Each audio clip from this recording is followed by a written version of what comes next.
Hello! అందరూ నమస్కారం. Movie review of 'K ramp'. మరి అంత ర్యాంప్ అయితే ఏం గాదు గానీ, ఓకే. ఓకేలాగా అనిపిస్తది. ఇదొక comedy, love, romantic movie. Romantic and love scenes అయితే కొంచెం రొటీన్‌గా అనిపిస్తాయి. ఇంకా కామెడీ సీన్స్ అయితే ఇన్‌స్టాగ్రామ్ రీల్స్ కామెడీలాగా అనిపిస్తదనమాట. ఇంకా ఈ మూవీ స్టోరీ ఒక లైన్‌లో చెప్పాలంటే, కుమార్ బీటెక్ చేయడానికి కేరళ వెళ్తాడు. కేరళ వెళ్ళాక అక్కడ ఒక అమ్మాయిని కలుస్తాడు. కుమార్ మెస్‌ని ప్రేమలో పడేస్తాడు. ప్రేమలో పడేసాక అర్థమవుతది. తనకు ఒక చిన్న ఇల్‌నెస్ ప్రాబ్లమ్ అని తెలిసిద్ది. ఆ తర్వాత కుమార్ ఏం చేశాడనేది ఈ మూవీ స్టోరీ అనమాట. ఇంకా ఈ మూవీలో స్టార్టింగ్ నుంచి ఎండింగ్ వరకు చాలా వరకు కామెడీ సీన్స్ బాగా ట్రై చేశారు. అవి చూడడానికి కొన్ని కొన్ని చోట్ల బాగున్నాయి. కొన్ని కొన్ని కామెడీ సీన్స్ అయితే కంప్లీట్‌గా ఇన్‌స్టాగ్రామ్ రీల్స్ నుంచి కాపీ కొట్టినట్టు అనిపిస్తది. ఈ మధ్య ఇన్‌స్టాగ్రామ్‌లో బాగా ట్రెండ్ అయిన రీలు కిష్టమోగాన్ని డానియల్ అయితే ధనియాల్ అని పిలుస్తారు. ఆ రీల్ కూడా ఈ మూవీలో వాడేసేసారు. ఇలాంటి కామెడీ సీన్స్ చాలానే ఉన్నాయి ఈ మూవీలో. ఇంకా ఈ మూవీ స్టార్టింగ్‌లో కుమార్ అండ్ మెర్సీ సీన్స్ చూపిస్తారు. వాళ్ళ కలవటము, ఆ తర్వాత లవ్ సీన్స్ అవి చూడడానికైతే కొంచెం పర్లేదు బాగానే అనిపిస్తాయి. ఆ లవ్ స్టోరీ కూడా కొంచెం ఫన్నీగానే ట్రై చేశారు. అవి కూడా చూడడానికి కొంచెం పర్లేదు బాగానే ఉంటాయన్నమాట. ఆ తర్వాత ఇంటర్వ్యూలో ఒక మంచి ట్విస్ట్ పెడతారు. ఆ ట్విస్ట్ అయితే చూడడానికి బాగుంటది. ఆ ట్విస్ట్ బేస్ చేసుకొని నెక్స్ట్ సెకండ్ హాఫ్‌లోకెళ్తారు. సెకండ్ హాఫ్‌కెళ్ళే కొద్ది కొన్ని అదే ట్విస్ట్ బేస్ చేసుకొని సినిమా తీసుకెళ్తుంటారు.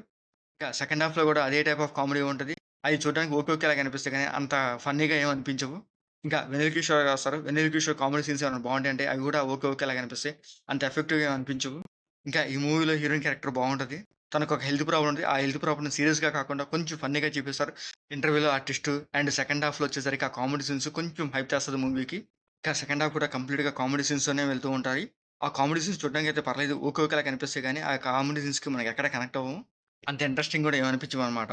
ఇదే స్టైల్‌లోనే క్లైమాక్స్ తీసుకెళ్తాడు. క్లైమాక్స్ కూడా కొంచెం ఎమోషనల్‌గా ట్రై చేస్తాడు. ఇంకా క్లైమాక్స్ వచ్చేసరికి ఒక ఎమోషనల్ టచ్‌తోనే ఈ మూవీ ఎండ్ చేసేస్తాడు. ఇంకా కుమార్‌గా కిరణ్ అబ్బవరం చేశారు. తన క్యారెక్టర్ కామెడీగా అండ్ ఒక లవర్ బాయ్ క్యారెక్టరే కాబట్టి ఇంతకుముందు ఇట్లాంటి సినిమాలు చేశారు కాబట్టి సేమ్ అలాగే ఉంటది. కొంచెం కొత్తగా అంటే ఏమి ఉండదు. తన యాక్టింగ్ అండ్ పెర్ఫార్మన్స్ ఓకే. పర్లేదనిపిస్తదనమాట.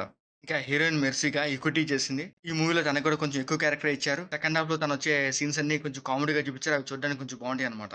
ఇంకా రిమైనింగ్ క్యారెక్టర్స్ వచ్చేసరికి 'ఆలీ', 'వెన్నెల కిషోర్', 'నరేష్', 'సాయి కుమార్' ఇలా మంచి కాస్టింగే పెట్టారు. వాళ్ళ క్యారెక్టర్స్ కూడా పర్లేదు బాగానే ఉంటాయి. అండ్ వాళ్ళ యాక్టింగ్ పెర్ఫార్మన్స్ కూడా బాగానే ఉంటదనమాట. ఇంకా ఈ మూవీలో సాంగ్స్ కూడా ఓకే. పర్లేదు బాగానే ఉంటాయి. ఇంకా ఈ మూవీ టెక్నికల్ కూడా బాగుంటది. ఎందుకంటే ఈ మూవీ కంప్లీట్‌గా కొన్ని సీన్స్ అన్నీ కేరళలో తీస్తారు. అక్కడ లొకేషన్స్ చాలా బ్యూటిఫుల్‌గా చూపిస్తారు. అవి చూడడానికి చాలా బావుంటాయనమాట.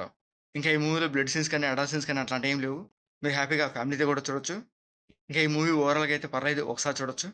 లవ్ అండ్ రొమాంటిక్ సీన్స్‌తో పాటు కామెడీ సీన్స్ కూడా చాలా ఎక్కువగా ట్రై చేశారు. ఆ కామెడీ సీన్స్ అయితే ఓకే. ఓకేలాగానే అనిపిస్తాయి. అవి మీకు నచ్చేటట్లయితే ఈ మూవీ కాస్త పర్లేదు మీకు నచ్చుద్ది. ఇంకా మీరేమైనా ఎక్స్‌పెక్ట్ చేస్తే ఈ మూవీ కొంచెం డిసప్పాయింట్ అనిపిస్తది. వెరీ లో ఎక్స్‌పెక్టేషన్స్‌తో ఈ మూవీ చూడండి. మీకు మా ఐడియాస్ నచ్చితే లైక్ చేయండి, షేర్ చేయండి, సబ్స్క్రైబ్ చేసుకోండి. Thank you for watching.